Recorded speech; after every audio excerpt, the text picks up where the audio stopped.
Luis Garavito, also known as La Bestia, the Beast, is a Colombian serial killer who is believed to be one of the most prolific serial killers in history. His crimes, which were committed during the 1990s, have shocked and horrified people around the world. Here is a detailed account of his life and crimes. Garavito, a young boy, was abused by his father, who was described as a womanizer, and his parents were often violent. Garavito and his siblings hid from their father, and he claimed that his father only interacted with him for work-related purposes and errands. At Simone Bolivar School, Garavito was teased and ridiculed, and struggled to learn most subjects. In 1968, Garavito was removed from 5th grade to financially assist their family, discouraged from making friends or interacting with girls. In 1969, Garavito was allegedly sexually molested by a devoutly religious pharmacist phlebotomist, who was close to his father. Garavito killed and dissected 2 birds out of frustration, and began sexually fondling and inappropriately eyeing his younger siblings. He also allegedly molested a 6-year-old boy in 1969. Garavito became very withdrawn, aggressive, and ready to take revenge on the world, according to family and friends. Garavito, a man with psychosis, paranoia, and depression, was known for molestation and a preference for pubescent boys. He struggled with depression and suicidal thoughts due to his lack of achievement and erectile dysfunction with female partners. This caused extreme grief and anger towards his family. In 1978, Garavito joined Alcoholics Anonymous meetings and converted to the Pentecostal faith. He worked as a clerk and met his first girlfriend, Luz Mary. He was distant from his family, except for his older sister Esther, who avoided him due to his alcoholism. Garavito moved to Armenia and worked at a bakery. He visited church services, attended Alcoholics Anonymous meetings, and sought help from child prostitutes in Valencia Park.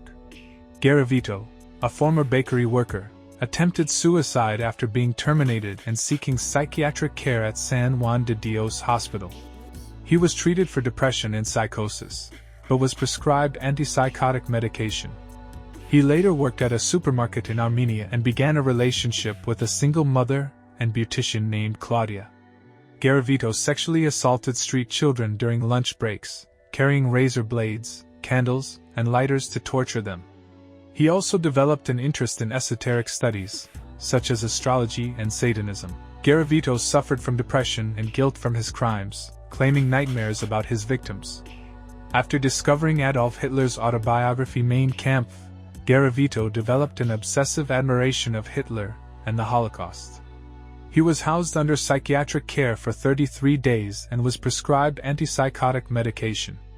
After obtaining a permit to leave, Garavito molested 2 children in Pereira, department of Risaralda, and was briefly detained for stealing jewelry. Garavito, a Colombian serial killer, developed an obsession with domestic terrorist Campo Elías Delgado and wished to emulate him.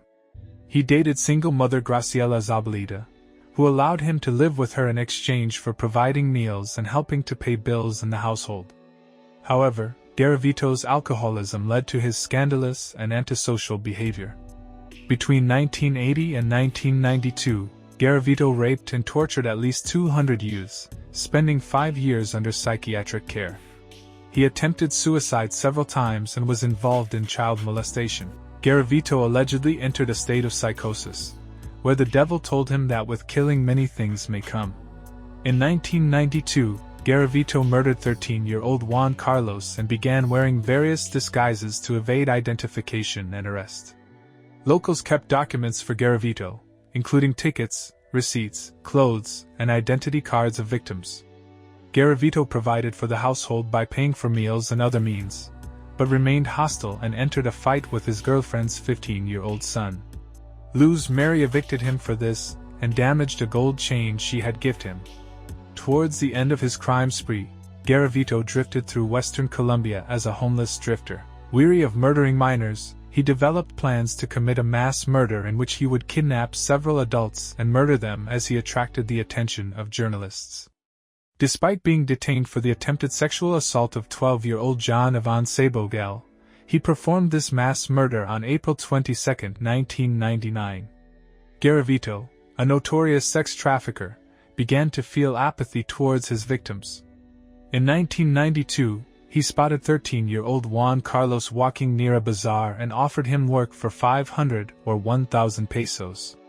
Carlos was later found with severe cuts to his rectum and throat and severed genitals. In 1993, Garavito began cutting into his victims' bellies, luring 8 youths aged 9 to 11 from a local school to a nearby wooded lot. He then murdered 2 additional children in the Maisan neighborhood before departing for Tolua, Pereira, Coimbra, and Tolua again. In 1994, Garavito lured a 12-year-old boy and killed him after he discovered a foul odor in a mass grave.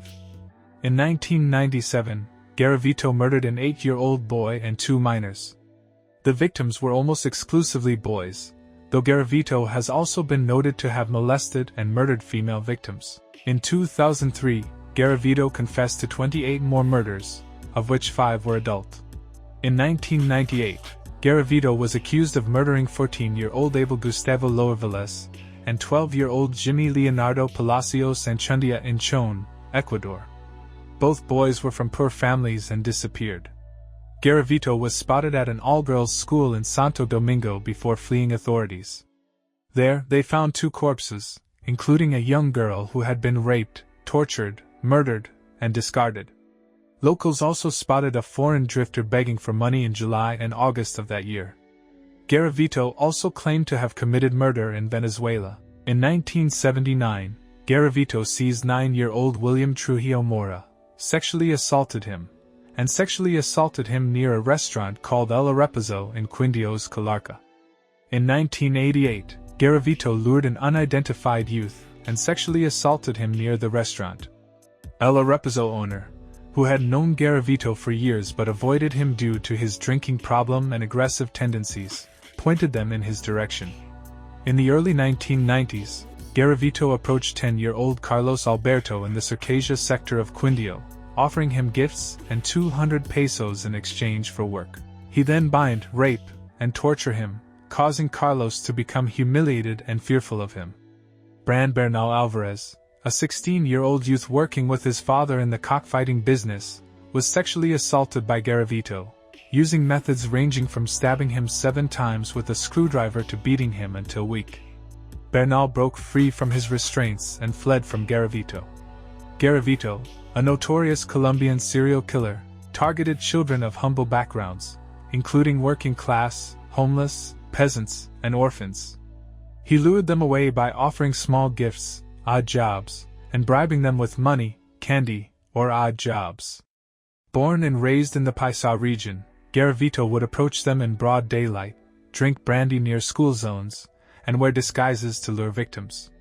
Once he had the trust of a child, he would walk to a secluded spot or mass grave site, encouraging them to talk about their personal life until they were tired and vulnerable. Garavito would then bound the children, intimidate them with a knife, and sometimes masturbate over them. He made a pact with the devil and incorporated satanic rituals into the murders. The children were often molested and tortured simultaneously for prolonged periods, with severed genitals placed in the child's mouth.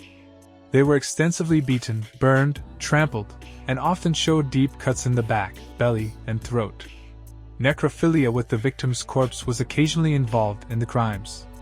The children's bodies were found naked, bearing bite marks and signs of extensive sodomy. In the 1980s, Colombian children, often referred to as desechables, began disappearing from the streets due to the civil war. Authorities discovered a skeleton in Pereira in 1998, but mass graves of 36 children were uncovered in November, with signs of binding, sexual assault, and torture. The brutality of these killings led authorities to hypothesize they were performed by a satanic cult or an international child trafficking ring. However, they soon determined that one man was likely responsible due to the prevalence of nylon cord and liquor bottle caps found at all crime scenes. In February 1999, the bodies of 2 naked children were found lying next to each other on a hill near a sugarcane field. The victims' necks were severely cut, and bruises were on their backs, genitals, legs, and buttocks.